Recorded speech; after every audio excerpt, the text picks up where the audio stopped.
और उसका जो 17 महीने तक सरकार में रहे तेजस्वी, तो उसमें शिक्षक अभ्यर्थियों वाली बहाली हुई।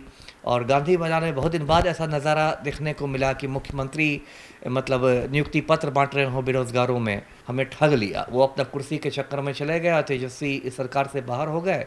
और यादव, तो तेजस्वी ने कहा कि ये बाप की पार्टी है, यानी BAAP बाप, B से बहुजन, A से अगड़ा, फिर A से आधी आबादी और P से पुअर। तो इसका भी एक अच्छा मैसेज गया है कि भाई ये एक युवा नेता है और ये सभी लोगों को मतलब साथ लेके चल रहा है, मतलब समाज में एक सद्भाव बनाए रखना चाहता है। पहले भी तेजस्वी ने कहा था कि हम लोग A to Z की पार्टी हैं। मोदी को यूपी में अखिलेश यादव से डर है और बिहार में तेजस्वी यादव से डर है। तो यो दो यादवों को बैलेंस करने के लिए मोदी ने एक तीसरा यादव मोहन यादव को लाया। तो इन दोनों के चक्कर में मोहन यादव का समझिए अब किस्मत खुल गई, नहीं तो वो तो CM बनने वाले नहीं थे। तो मोदी के अंदर डर है। 80 सीटें देखिए यूपी से है, 40 सीटें बिहार से, 120 सीटें तो हिंदी पट्टी की यही दो राज्य देंगे।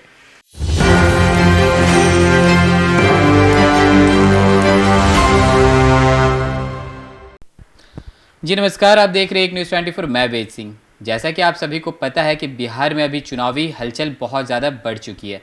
इसी बीच अगर बात की जाए तेजस्वी यादव जी की, तो वो कभी राहुल गांधी के साथ भारत जोड़ो न्याय यात्रा में नजर आते हैं और कभी अभी अगर रिसेंट की बात की जाए तो उनका अभी जन विश्वास यात्रा अभी चल रहा है, जो कि क्या लगता है कि बिहार में कुछ बड़ा उलटफेर होगा या नहीं होगा। इन सब तमाम मुद्दों पे बातें करने के लिए अभी हमारे साथ मौजूद हैं x IPS officer Amitabh Das ji. Sir पहले तो स्वागत है आपका। जी धन्यवाद आपका। सर लगातार अभी बिहार में चुनावी माहौल सर बहुत हलचल है। कहीं ना कहीं तेजस्वी यादव जी की बात अगर की जाए तो अभी वो कभी राहुल गांधी जी के साथ नजर आते हैं, तो अभी अपना जन विश्वास यात्रा कर रहे हैं, तो इसके बारे में क्या कहना चाहेंगे? देखिए, तेजस्वी यादव ने जो जन विश्वास यात्रा शुरू की 20 से 29 तक, 29 तो आज ही है, तो उसको मैं समझता हूँ आशातीत सफलता मिली है। जितनी उम्मीद शायद तेजस्वी को भी नहीं हो, उससे ज़्यादा कामयाबी मिली है। इतनी ज़्यादा भीड़ आई है और ख़ास के युवाओं की भीड़, उसको देखकर जो प्रधानमंत्री है नरेंद्र मोदी, उनको ऐसी घबराहट हुई है कि वो 2 तारीख को दौड़े दौड़े बिहार पहुंच रहे हैं। तो मुझे तो लगता है, मेरी जो राजनीतिक समझ है, कि तेजस्वी का ही इफ़ेक्ट है, क्योंकि बिहार से 40 सीटें हैं लोकसभा में। तो यहाँ से लगता है भाजपाइयों ने, राम भक्तों ने मोदी जी को त्राहिमाम संदेश भेजा है कि तेजस्वी ने तो बिहार में एकदम, जिसको बिहार में कहते गर्दा उड़ा के रखा है, तो मोदी जा रहे हैं। देखिए, इसमें 2-3 बातें मैं कहूँगा दर्शकों से। एक तो है कि 28 जनवरी को जब पलटू राम ने 6ठी बार पलटी मार के 9वीं बार शपथ ली, तो उसके बाद पलटू राम की ऐसे तो कोई ख़ास इज्जत बची थी नहीं। जो बची खुची इज्जत थी वो भी मिट्टी में मिल गई। और मतलब एक आम बिहारी को लगा कि ये तो मतलब इसने हमारी पीठ में खंजर भोंक दिया है, इसकी कोई विश्वसनीयता नहीं है। और तेजस्वी यादव की का एक तो क्रेडिट जाएगा ही कि उसने बिहार में राजनीति के केंद्र में रोज़गार को ला दिया, है ना। ऐसे तो बिहार में जैसे भारत के ज़्यादातर राज्यों में जो सड़ी हुई राजनीति होती है, जाति की राजनीति, सांप्रदायिक राजनीति जो होती है, हिंदू मुसलमान की राजनीति, यादव भूमिहार की राजनीति, वैसी राजनीति बिहार में भी होती रही थी, अभी भी होती है। ऐसा मैं नहीं कह रहा कि ख़त्म हो गई, लेकिन तेजस्वी ने एक अच्छा काम ये किया कि उसने बेरोज़गारों के मुद्दे को, रोज़गार जो बहुत ज्वलंत मुद्दा है, उसको केंद्र में ला दिया राजनीति के। और 17 महीने तक जो सरकार रही महागठबंधन की, तो उसके पहले तेजस्वी प्रचार भी करते थे 2020 में कि पहली ही बैठक में कैबिनेट के 10 लाख नौकरियां दे दूंगा। ऐसे ये बात बचकानी बात थी, क्योंकि ऐसे आप नौकरी नहीं दे सकते। नौकरी में सरकार में चपरासी की नौकरी की भी एक प्रक्रिया होती है। खैर, जो भी हुआ, उन्होंने भाषण से एक समान तो बांध दिया और उसका ये असर हुआ कि राजद जो है वो बिहार में सबसे बड़ी पार्टी के रूप में उभरी। बहुमत से थोड़ा ही पीछे ये लोग रह गए।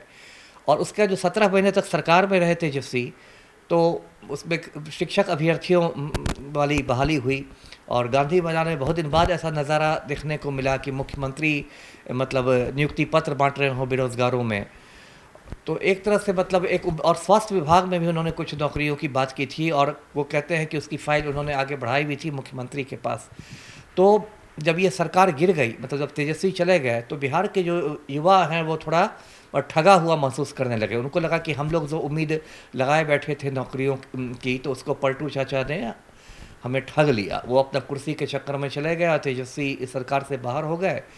तो वो जो युवाओं का, जो मुझे खबरें आ रही है बिहार के अलग अलग शहरों से कि तेजस्वी में एक तो भीड़ बहुत ज़्यादा है और उसमें जो युवाओं की मतलब ये है, ऐसे जो भारत में युवाओं की परिभाषा है, 18 से 35 साल के लोगों को युवा कहते हैं, ये भारत सरकार की परिभाषा है।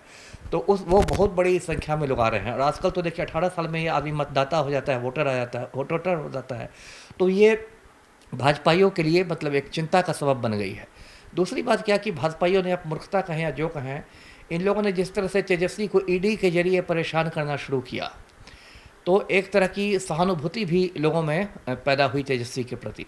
देखिए जिस तरह से 2014 के बाद ईडी का या सीबीआई का या इनकम टैक्स का एकदम मतलब खुल्लम खुल्ला राजनीतिक दुरुपयोग हो रहा है, मोदी जी कर रहे हैं, मतलब इसको नंगा नाच ही कहा जाएगा कि विपक्षी लोगों की आवाज़ को दबाने के लिए कोई आप आलोचना कीजिए, ईडी आपके पीछे पड़ जाएगी, सीबीआई, ऐसा लगता है कि ईडी है, सीबीआई है, इनकम टैक्स, लगता है कि भाजपा का ये लोग विंग बन गए हैं। ईडी के डायरेक्टर को, संजय मिश्र को तो सुप्रीम कोर्ट ने कान पकड़ के हटा दिया, इसके बावजूद ईडी वाले सुधरे नहीं हैं। तो जिस तरह से आपको याद होगा कि पटना में जब ईडी कार्यालय में तेजस्वी को पूछताछ के लिए बुलाया गया था, तो हज़ारों हज़ार उनके समर्थक पहुंच गए थे, और एकदम वो मतलब नायक की तरह निकले थे ईडी ऑफिस से। तो ये भी मतलब एक उनके प्रति सहानुभूति लोगों में है। देखिए लालू और तेजस्वी में लोग फ़र्क करने लगे, ऐसा नहीं है कि लालू की परछाई से तेजस्वी थोड़ा बाहर निकल भी रहे हैं। जैसे अभी तेजस्वी ने एक जगह कहा ना कि मतलब राजद जो है वो माई की पार्टी नहीं, बाप की पार्टी है। लालू के समय माई की पार्टी थी भारतीय राजद, यानी मुस्लिम और यादव, तो तेजस्वी ने कहा कि ये बाप की पार्टी है, यानी BAAP बाप, B से बहुजन, A से अगड़ा, फिर A से आधी आबादी और P से पुअर। तो इसका भी एक अच्छा मैसेज गया है कि भाई ये एक युवा नेता है और ये सभी लोगों को मतलब साथ लेके चल रहा है, मतलब समाज में एक सद्भाव बनाए रखना चाहता है। पहले भी तेजस्वी ने कहा था कि हम लोग A to Z की पार्टी हैं। एक और अच्छा काम कर रहे हैं तेजस्वी की, वो थोड़ा जो मतलब बड़े बड़े माफिया लोगों से थोड़ा राजद को दूर करने की कोशिश कर रहे हैं। जैसे अभी सिवान में जब तेजस्वी गए तो बहुत अटकल लगाया जा रहा था राजनीतिक हलकों में कि हो सकता है उनके मंच पर हिना शहाब हो मौजूद, जो कि शहाबुद्दीन की पत्नी है। शहाबुद्दीन सब जानते हैं खूंखार माफिया डॉन था, सिवान का एकदम दहशत था। लेकिन तेजस्वी ने वहाँ हिना मतलब साहब को कोई भाव नहीं दिया, हिना साहब दूर दूर तक देखी नहीं गई। तो ये जो 2-3 काम कर रहा है, तो फिर मैं एक मतलब समाप्त करके बता दूं कि तेजस्वी ने रोज़गार को एक बड़ा मुद्दा बना दिया, तेजस्वी ने एक अपराधियों से दूरी बना ली है, तेजस्वी ने अपना जो सामाजिक आधार है उसको मतलब ज़्यादा विस्तृत किया है। तो इन सब वजहों से तेजस्वी यादव एक बहुत बड़े मतलब इसके रूप में उभरे हैं। और देखिए मैं मोदी के बारे बताता हूँ कि मोदी अंदर से घबराए हुए हैं, यूपी में अखिलेश यादव से और बिहार में तेजस्वी यादव से। अभी आपको याद होगा मध्य प्रदेश में जब भाजपा की सरकार बनी तो भाजपा ने मोहन यादव को मुख्यमंत्री बनाया, जिसका नाम कोई जानता भी नहीं था, मतलब गूगल पर सर्च करना भी मुश्किल हो गया था। जबकि ज्योतिरादित्य सिंधिया जैसे कद्दावर लोग बैठे हुए हैं भाजपा में, तभी मोहन यादव जैसे एक टुटपुजिया को निकाल कर मध्य प्रदेश का मुख्यमंत्री बनाया गया। क्यों? इसलिए क्योंकि मोदी को यूपी में अखिलेश यादव से डर है और बिहार में तेजस्वी यादव से डर है। तो यो 2 यादवों को बैलेंस करने के लिए मोदी ने एक तीसरा यादव मोहन यादव को लाया। तो इन दोनों के चक्कर में मोहन यादव का समझिए अब किस्मत खुल गई, नहीं तो वो तो सीएम बनने वाले नहीं थे। तो मोदी के अंदर डर है। 80 सीटें देखिए यूपी से है, 40 सीटें बिहार से, 120 सीटें तो हिंदी पट्टी की यही 2 राज्य देंगे। तो इसलिए जनविश्वास रहा। और उसके बाद देखिए क्या हुआ कि फिर तेजस्वी बीच में औरंगाबाद भी गए, जहाँ राहुल गांधी की जो है भारत जोड़ो न्याय यात्रा चल रही है, और वहाँ बहुत फिल्मी स्टाइल में जो मतलब राहुल गांधी थार जीप में घूम रहे थे, महिंद्रा की जो थार जीप आती है उसमें राहुल गांधी सवार थे, तो तेजस्वी ड्राइविंग सीट पर बैठ गए। तो लोगों को शोले के जय वीरू की याद आ गई, ये दोस्ती हम नहीं तोड़ेंगे वाला नज़ारा था। और उसके बाद भीड़ से ये लोग इतना उत्साहित है कि 3 मार्च को मतलब चौथे रोज़ ही पटना का जो गांधी मैदान है उसमें जन विश्वास महारैली होने वाली है, और उसमें 10 लाख लोगों की भीड़ का अनुमान है आने का। राहुल गांधी भी आ रहे हैं। तो कुल मिलाकर ये मतलब पिछले 1 महीने में तेजस्वी यादव का कद जो है वो बहुत बढ़ा है, और बहुत बड़े खतरे के रूप में वो भाजपा के लिए बिहार में सामने आया है। जी सर, मैं ज़्यादा लंबा नहीं करूँगा, मैं आपसे बस एक लास्ट क्वेश्चन करना चाहता हूँ। क्या लगता है सर कि नीतीश कुमार जो मतलब इंडिया गठबंधन छोड़कर एनडीए की तरफ चले गए हैं, तो क्या पहले से इंडिया गठबंधन अब कमज़ोर पड़ रही है या फिर मजबूत हो रही है, जैसा कि अभी तेजस्वी यादव की तरफ से लगातार जो बयान आ रही है? नहीं, बिहार के संदर्भ में तो मैं मानता हूँ कि इंडिया गठबंधन मजबूत हुआ है ना। नीतीश कुमार ने तो ऐसी विश्वसनीयता ख़त्म कर ली है कि वो इधर से उधर जाए, अब कुछ फ़र्क नहीं पड़ता। मैंने अभी जितनी बातें कही किस तरह तेजस्वी यादव का जनाधार बढ़ा है, तो इससे तो इंडिया गठबंधन में मुझे लगता है कि एक नई जान आ गई है। और राहुल गांधी ने भी अभी इस यात्रा में बिहार के कई शहरों का दौरा किया और वहाँ भी बहुत अच्छी खासी भीड़ देखने को मिली। तो राहुल और तेजस्वी तो मिलके, जिसको बिहार की भाषा में कहें तो इस बार भाजपा का बुखार छुड़ाने जा रहे हैं। जी, जानकारी के लिए धन्यवाद सर। जी, जैसा कि अभी आपने सुना, हमारे साथ जुड़े थे x IPS officer Amitabh Das ji.